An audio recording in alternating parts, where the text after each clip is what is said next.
Hello everyone, and welcome to today's session on learning tips. In our previous sessions, I took time to discuss why some of the popular techniques that are employed by candidates in preparation of the CPA exams are not effective. I went further to explain why other methods of revision, like the block revision and the crash revision programs, are not good for you.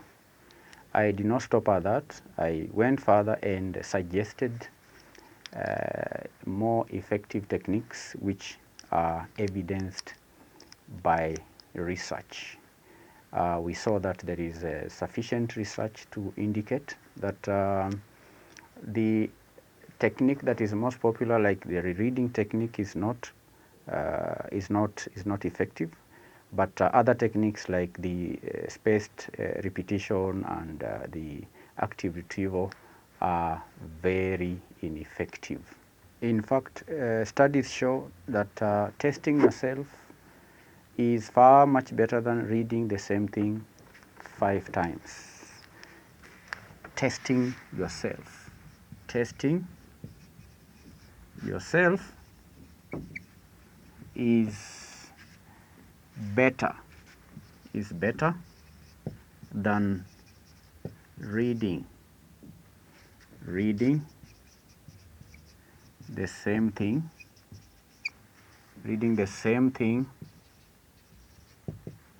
5 times.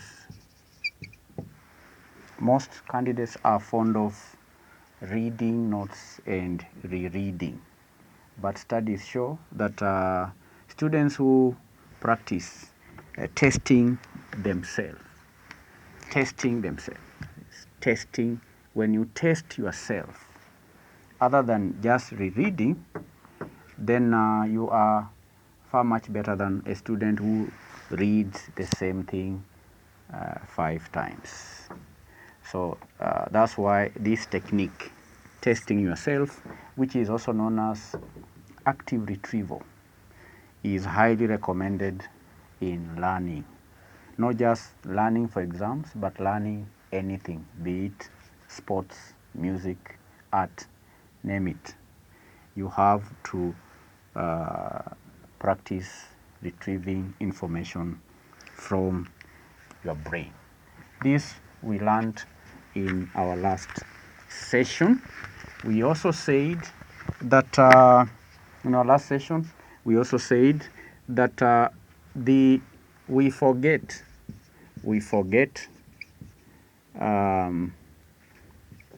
at an exponential rate. We forget at an exponential rate. Our memory fades at an exponential rate. That is how the memory is.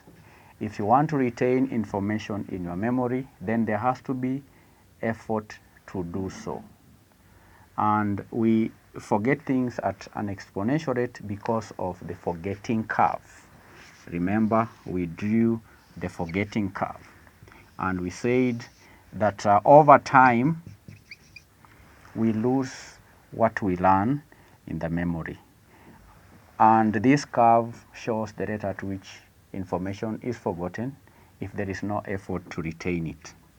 So the idea of block revision, the reason why we say at Manifested that the idea of block revision is not good is because in block revision, most students wait and revise around 3 weeks to the exam.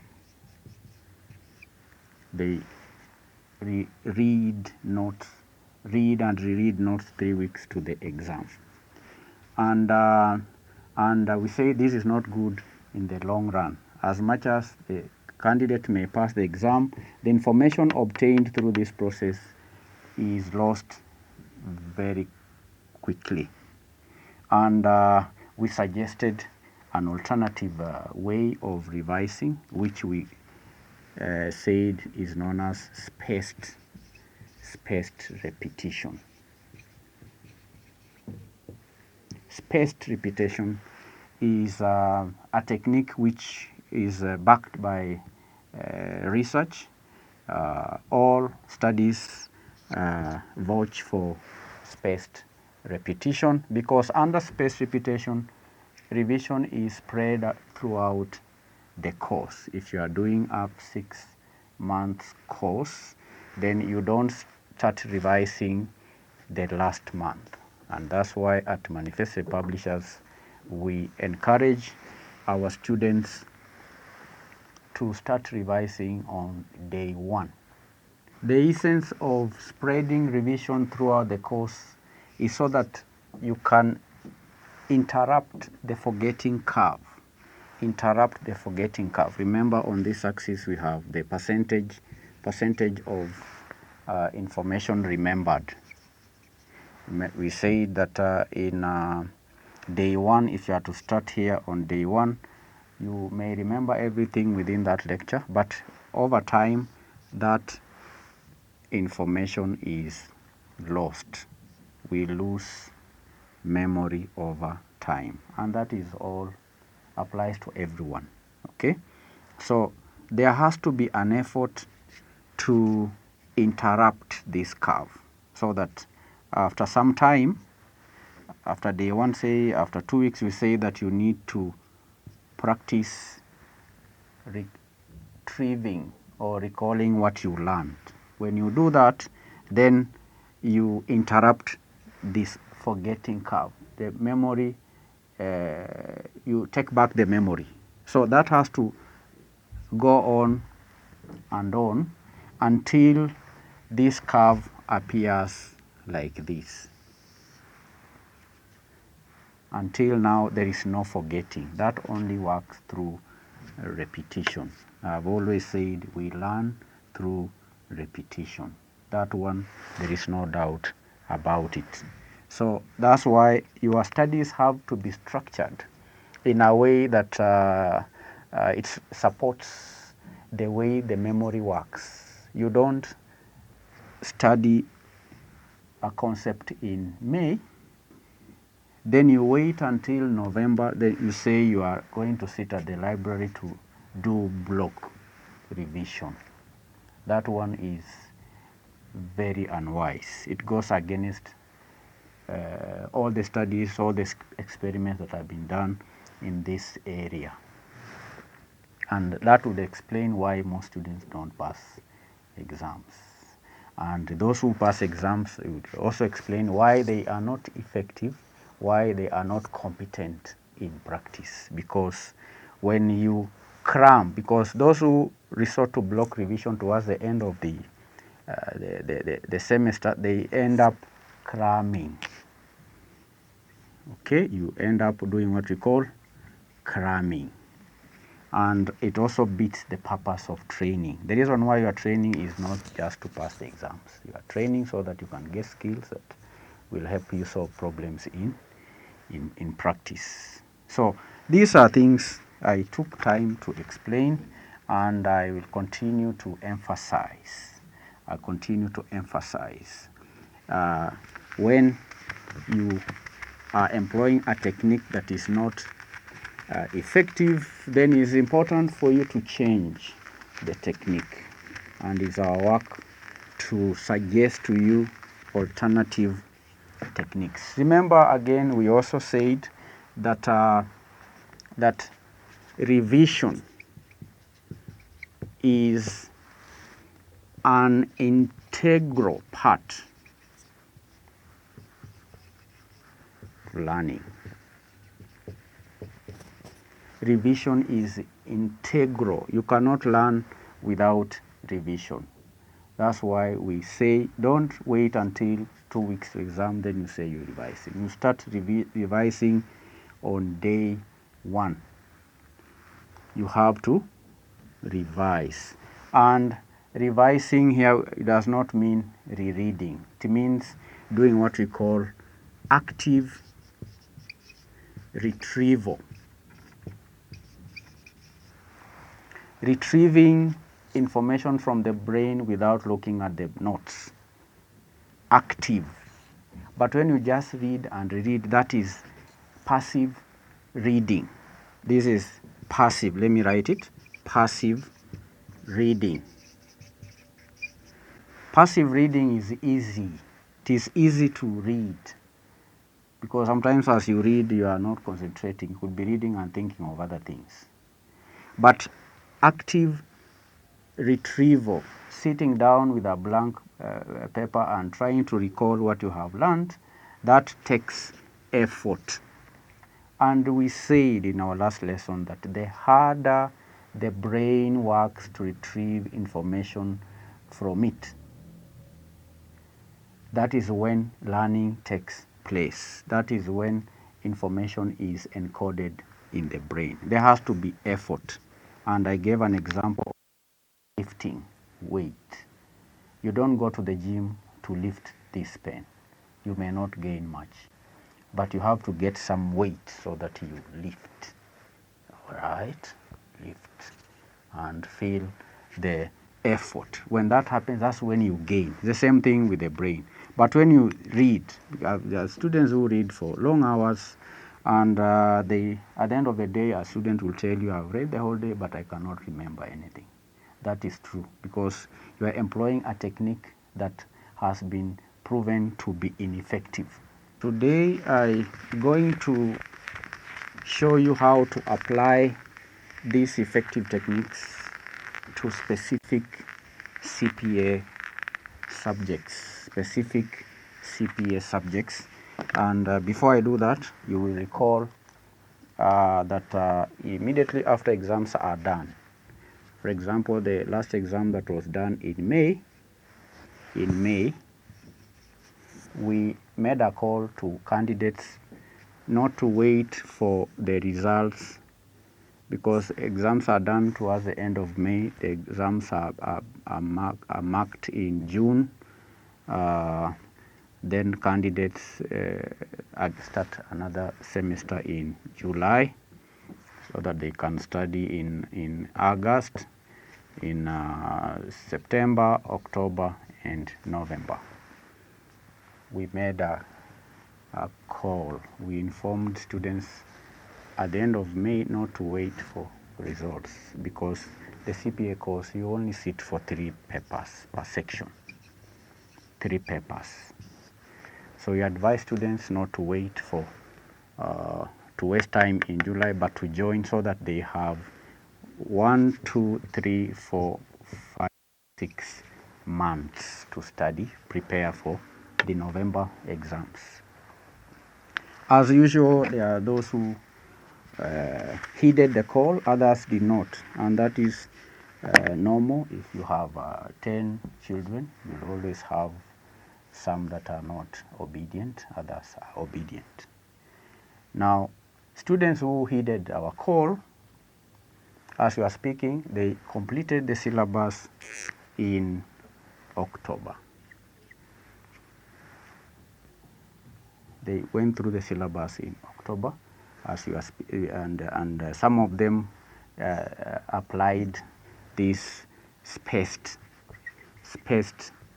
revision, so that as they studied, they were revising at the same time, because our revision materials are available on day 1. We have done revision for all the CPA subjects. We have answered past paper questions which are available to the students. So students who began studying in June, they've been studying and revising at the same time, so that by the end of October, they have gone through the syllabus and they have also revised. But there are some who did not heed the call. They came in late, some as late as September. It is for the sake of these students who came in late that we are doing these videos. It is for the sake of those students who now are having it rough at the moment. We know these candidates have completed the syllabus because we've been closely monitoring their progress. We are carrying our own experiments that are manifested to prove to the world that the technique we are talking about is effective In fact, there is a student who completed this syllabus mid-October.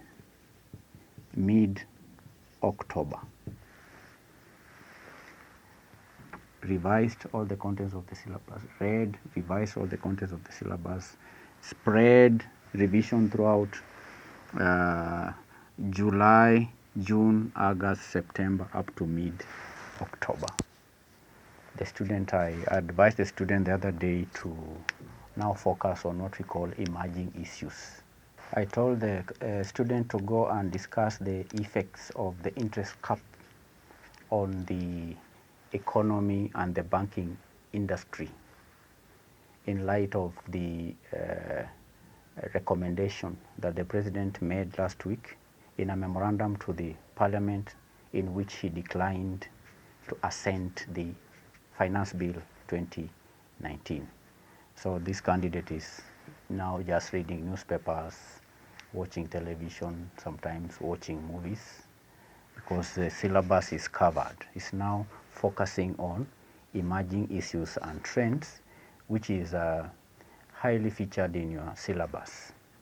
So the candidate right now is doing what you normally see in football. You normally watch, if you watch football, there are these players who are always on the touchline, warming up all the time, warming up to get in. So this student is ready for the exam. And it is not for such students that we are doing this video. This video, we are doing it for the sake of students who today sound desperate. These are now the other category of students who did not heed the call to start the lessons early. Students who came in late. Some are asking, what can I do in the remaining 3 weeks to be able to revise in readiness for the examination? The same concept applies, and of space revision, which was the basis of our today's lesson.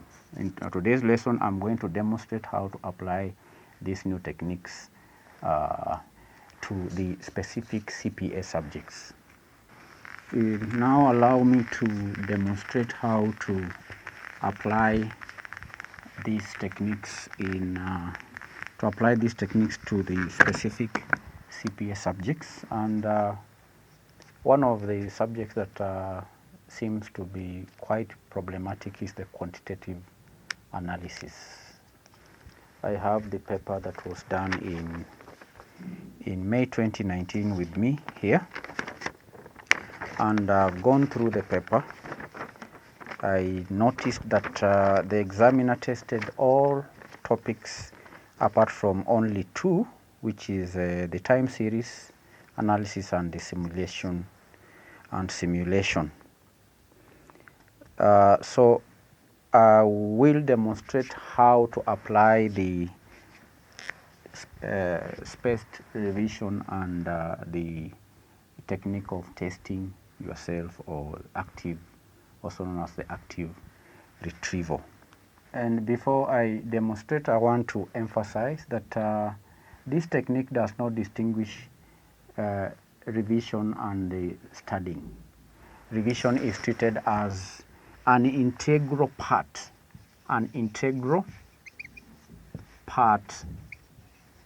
in the learning process. Is an integral part of the learning process. Is part of the learning process. In fact, you cannot learn without revision. And this is the point. That is the point. You don't study, then you revise. No. This technique, experiments have shown that learning is effective. Effective learning, by definition, is learning that helps the learner to retain what is learned for a long period of time, which can be used to be applied. And in your case, you are training so that you can apply the skills that you are gaining now to solve problems in business. So the process of revising is part of the normal routine studying process, and that is what we are trying to help our candidates to not to segregate revision and studying. We are carrying out experiments on some students where there is no distinction of studying and revising. There is nothing such as block revision. Revision is spread throughout the learning sessions. That's what why we are calling it spaced revision or spaced repetition or continuous revision. That's what we do at a manifested e-learning platform. They spread out throughout the learning process, and I've done several episodes to help students study using this technique. In this video, as I said earlier, my work is to help those who feel they are running short of time and they have not covered much, and those are people who now depression, anxiety is now creeping in, those who did not follow our advice. But still, even within the short time, the same concept applies. The same concept applies. If you have 3 weeks, the first thing you need to do is to scope the subject. You do what we call scoping. Scoping the subject. You need to understand the content by listing down the topics and the subtopics within that subject. That is what you do before you come up with a program on how you are going to study. And as I've said, I've done some work videos on that. In this lesson, in this session, I want to focus on to demonstrate. I want to demonstrate, and I will demonstrate using the quantitative analysis subject, which seems to be quite problematic to the CPA students. And instead of scoping the whole subject, because I'm just demonstrating, I'll use just one topic from this subject. I'll choose one topic and demonstrate how you can revise, which technique you can apply on the other topics. The paper I'm holding was examined in May 2019. This is quantitative analysis. And I've looked at it and I've noticed that the examiner tested all topics save just 2.